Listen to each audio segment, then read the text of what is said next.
오늘은 여러분과 함께 김영균 재단에서 만들었던 산재 사망사고 유가족을 위한 안내서에 대한 이야기를 함께 하려고 합니다. 오늘 이 자리에 같이 나와서 안내서를 같이 써주셨고, 그리고 그 얘기를 함께 나눌 분들 모셨습니다.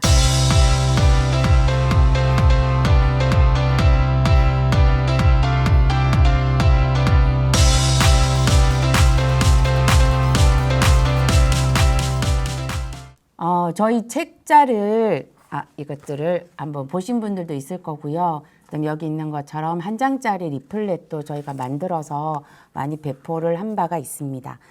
사실 한 해에 2,400명의 노동자가 죽고, 그리고 그 가족까지 포함하면 정말 많은 시민들이 산재 사고의 죽음에 노출되어 있습니다. 근데 그 많은 분들이 실제 산재 사고를 당하고 죽음을 맞이했을 때 무엇을 어떻게 해야 할지 잘 모르는 경우가 너무나 많아서 저희가 이 안내서를 만든 바가 있고요. 근데 이 안내서가 아직 많은 분들에게 읽히기 어려운 상황이어서 오늘 이런 영상을 함께 찍게 되었습니다. 그래서 이 책자의 내용을 모두 다 설명을 같이 할 수는 없겠지만, 그래도 그 중에서 핵심적인 이야기들, 같이 나누면 좋을 만한 이야기들을 오늘 이야기를 한번 시작해 보도록 하겠습니다. 사실 산재 사망사고 유가족은 굉장히 많은데요. 오늘은 그 중에서 한 분인 김영균 노동자의 어머니 김미숙님 어머님 모시고도 같이 이야기를 할 텐데요. 죽음의 소식을 들으셨을 때 어떠셨어요? 너무 놀랐고 당황하고, 이게 사실 진짜 꿈인지 생신인지 모를 정도로 너무 당황했던 기억이 있고요. 아니었으면 좋겠다. 그냥 별일 없이 그냥 기절했으면 좋겠다. 그래서 엄마 아빠 확인을 해달라고 요구한 거 아닌가, 이렇게 그냥.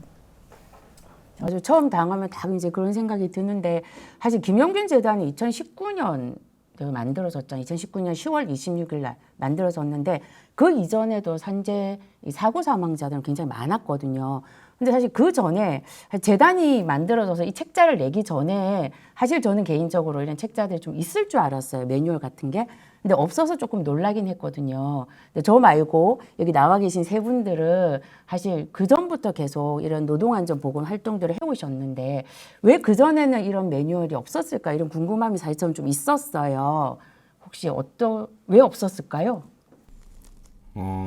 이제 각자 노동조합도 그렇고 활동가 단체들도 그렇고 자기 영역에서 함께 이걸 만들어서 공통으로 대응하는 것, 이런 것들에 대한 고민들보다 당장 발생하는 일들과 관련돼서 지역별로 해결하는 방식을 갖기 때문에 구체적으로 좀 이렇게 대응해보자 라는 것들이 좀 없었던 것 같습니다.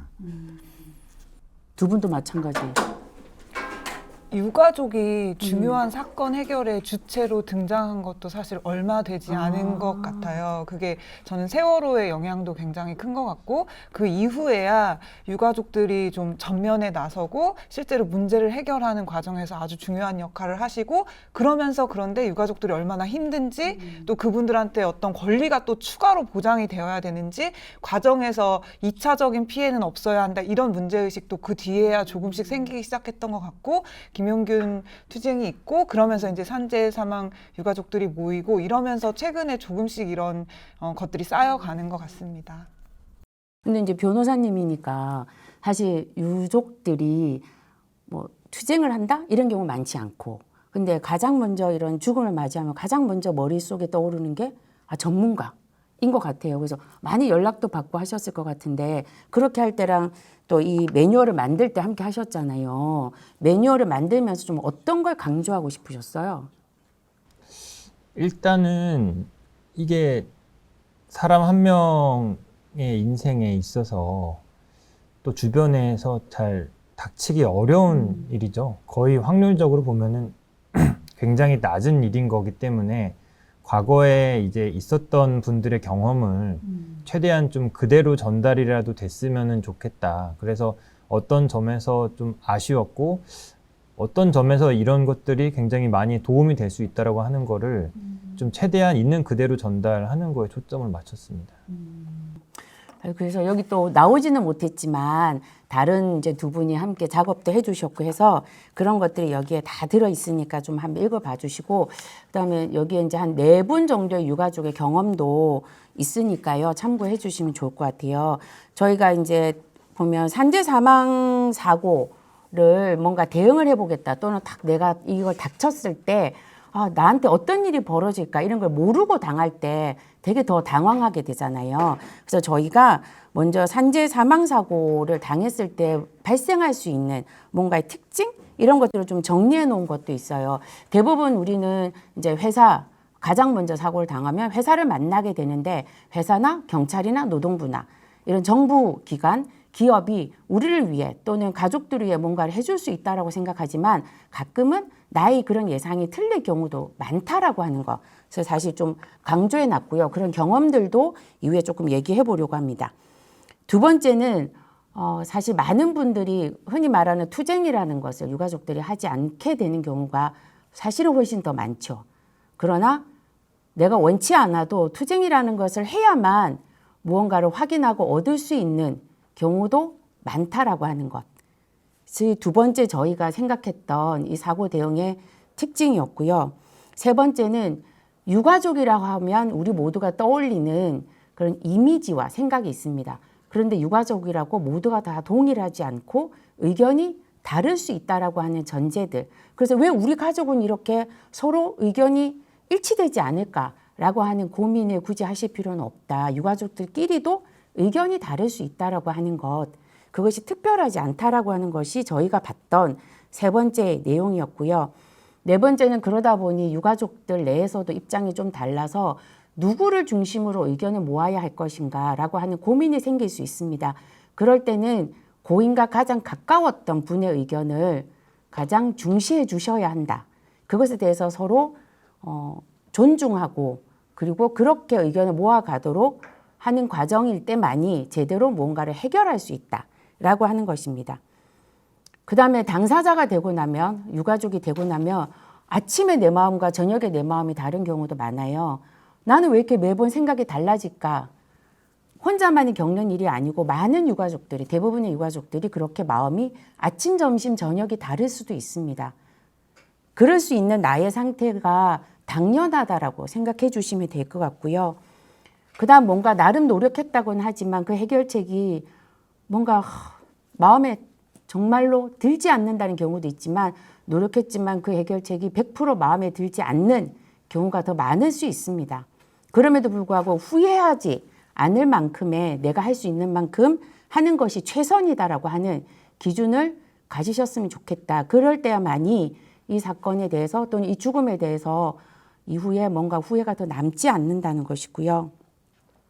마지막은 이 모든 죽음을 맞이했을 때 여러분과 그 유가족들을 대신할 수는 있지만 함께 하려고 하는 많은 사람들이 있다라고 하는 것 잊지 않고 그들에게 손을 내밀어 주셨으면 좋겠다라는 것까지가 저희가 그동안에 있었던 많은 산재 사고 사망 사건들을 대응하면서 봤던 특징들이고 그리고 요청드리고 싶었던 이야기이기도 합니다.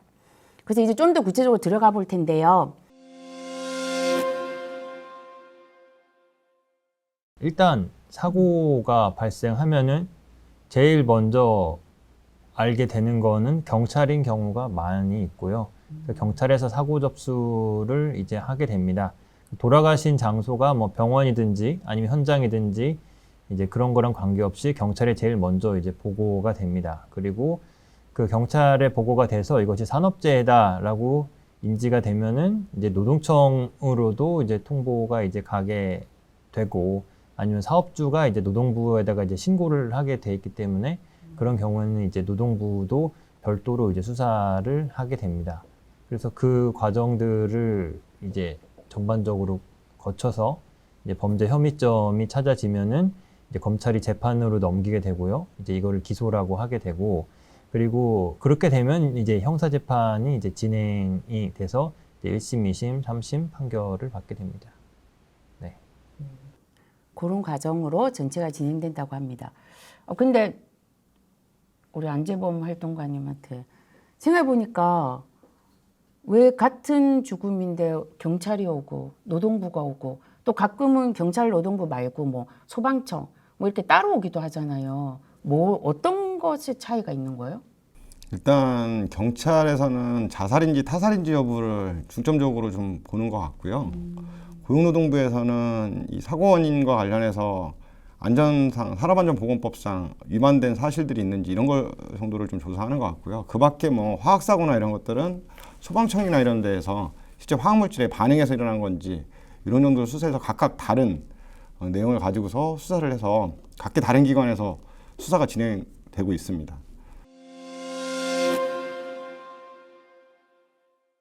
근데 이제 이 안내서를 보면 가장 먼저 강조하고 있는 게 그거예요. 사고 소식을 들은 다음에 첫날의 대응이 중요하다. 이런 얘기를 굉장히 강조하고 있거든요. 첫날의 대응이 중요하다는 게 일단 이제 사고 현장이 있을 거잖아요. 거기가 어쨌든 이제 일하던 곳에서 사고가 났기 때문에 사장님 입장에서는 빨리 치우고 일을 다시 시작하고 싶어 하게 돼요. 그래서 사실은 현장에 가서 사고가 어떤 정황에서 발생했는지를 확인하고 그리고 거기에서부터 사실 사고의 진상규명이 시작될 수 있기 때문에 그런 거, 그다음에 사고와 관련된 가장 이제 진실에 가까운 주변 동료들의 증언 이런 것들을 확보하는데 초기 대응이 굉장히 중요하기 때문에 첫날의 대응을 강조드리는데 전 사실 또 유가족들한테는 첫날 대응을 강조드리는 이유 중에 하나는 가장 당황했을 순간이잖아요. 그런데 가장 질문도 많이 받고 가장 막 이것저것 결정해야 될 것 같은 순간들이 첫날, 둘째 날에 막 몰아닥치거든요. 그래서 저희 자료집에도 있는데 그럴 때 본인의 페이스대로 하시는 걸 이제 중요하게 강조드리고 싶어요. 지금 당장 경찰이 와서 물어보더라도 혹은 회사가 합의하자고 하더라도 아니면 언론에서 막 카메라를 들이밀더라도 내가 준비가 되어 있지 않다고 생각되면 잠시 미루셔도 된다. 좀 더 준비가 되고 얘기하고 싶다. 지금은 말하기가 어렵다. 뭐 연락처를 받으면 다시 내가 연락하겠다. 이런 식으로 시간을 좀 벌어두셔도 되고 본인이 너무나 당황스럽고 놀란 상황에서 급히 몰려서 대응하시지 않아도 된다. 이걸 좀 꼭 강조드리고 싶습니다. 네, 거기에다가 하나 덧붙이면 그런 것도 있는 것 같아요. 가장 먼저 사고 소식을 듣고 만나는 회사가 가장 많이 얘기하는 게 당신의 가족이 잘못해서다 이런 얘기를 하잖아요. 그런 얘기를 피해자 가족인 유족분들이 다 얘기를 하시는 것 같아요. 어머님도 그러셨죠? 네, 저 처음 그 하청 회사 이사가 저를 맞이하면서 용균이는 착실하고 일도 잘했는데 가지 말라는 곳을 가서 하지 말라는 일을 해서 사고가 났다 이렇게 얘기를 해서 처음 정말 정신이 없으니까 그런가 보다 했는데 조금 지나서 우리 아들은 절대 그런 애가 아니라는 생각으로 용균이 동료들한테 몰래 가서 물어봤더니 사측하고 전혀 다른 말을 하더라고요. 우리는 시키는 대로 할 수밖에 없는 입장이다 이렇게 얘기를 해서 아 진상규명을 해야 되겠구나 이런 생각을 했습니다. 맞아요. 그래서 이게 그 피해자가 뭔가를 잘못했다라고 하는 얘기에 대해서는 일단 아니다라고 먼저 생각하고 가야 될 것 같아요. 그렇죠? 그런 게 나중에 혹시 재판이나 이런 데도 영향을 미치나요? 예를 들면 경찰 조사 갔을 때 대부분 다 정신이 없으니까 내가 무슨 말을 했는지 모를 수 있잖아요. 그래서 아까 이제 최민아 동관이 얘기한 것처럼 경찰 조사를 미룬다고 하더라도 몰라서 그냥 하게 되는 경우도 있잖아요. 근데 거기서 내가 무슨 얘기를 했는지 난 나중에 기억이 안 나. 근데 이게 나중에 혹시 뭔가 사건에 대해서 합의하고 또는 재판까지 갔을 때 영향을 미칠 수 있는 게 있어요? 예, 뭐 그런 게 많이 있습니다. 일단 유가족분들이 이제 처음에 변사 사건이 발생하면은 이제 아주 사건 초기에 이제 진술을 이제 하게 됩니다. 이제 그 본인이 이제 이제 사망자 본인이 맞는지를 이제 확인을 시키고 기본적인 사항을 이제 물어보게 그러니까 경찰이 이제 질문을 이제 합니다. 그런데 제가 좀 강조를 하고 싶은 거는 이게 경찰이랑 노동청이나 회사가 절대로 알아서 진실을 말하지를 않습니다. 수사기관 입장에서도 모든 사건을 다 꼼꼼하게 보지는 않습니다. 그래서 이 사건 진행 상황이 어떻게 되고 있는지를 반드시 확인을 하셔야 되고요. 그래서 가장 좋은 방법은 경찰과 노동청에 각각 별도로 이제 수사를 철저하게 해달라고 고소장이나 아니면 진정서를 제출해 놓으시는 게 좋습니다. 그렇게 제출을 해 놓아야 수사 진행 상황을 통보받을 수가 있게 되는 거거든요. 그리고 고소를 하게 되면은 나중에 별도로 수사기관에 가가지고 진술을 할 수 있는 권리도 이제 보장이 됩니다. 그래서 초기에 그 사건 진행 방향에 관해 가지고 제대로 대응하는 것이 굉장히 이제 중요한 점이 있습니다. 그리고 또 하나를 말씀을 드리면은 사건 초기에 그 동료들이나 회사 관계자와 얘기를 할 때 동의를 받지 않고 녹음을 해도 그거는 법 위반이 아닙니다. 그래서 동의받지 않고 녹음하시고 모든 대화나 아니면 휴대폰을 통해서 통화를 하는 것도 다 녹음을 해 놓으십시오. 그렇게 해야 사람들이 말이 바뀌는 것도 잡아낼 수가 있습니다. 사건이 이제 후반으로 가게 될수록 처음엔 동료분들이 진실을 얘기하다가 나중엔 회사의 어떤 회유나 압박 때문에 말을 바꾸는 경우도 많이 있기 때문에 사건 초기에 다양한 진술을 확보해 놓으시는 게 가장 중요합니다. 지금 이야기하기가 다 이야기하지는 못했는데요. 이 책의 뒤에는 안내서 뒤에는 부록이 2가지 실려 있어요. 하나는 집단적 산재 사망의 경우와 유가족의 곁에 있는 사람들에게 드리는 글이 있습니다. 사실 이 안내서는 한 분이 사망한 이 가족에게 어떻게 하시면 좋겠다라고 하는 말씀을 드리고 있는 거고, 굳이 부록으로서 집단적 산재 사고의 경우를 달아놓은 이유는 특히 건설 현장의 경우에나 또 다른 뭐 공장에서 폭발 사고가 있었거나 이런 경우에는 사실 보면 한 분의 사망이 아니라 여러 노동자가 한꺼번에 사상자로 발견되는 경우도 있습니다.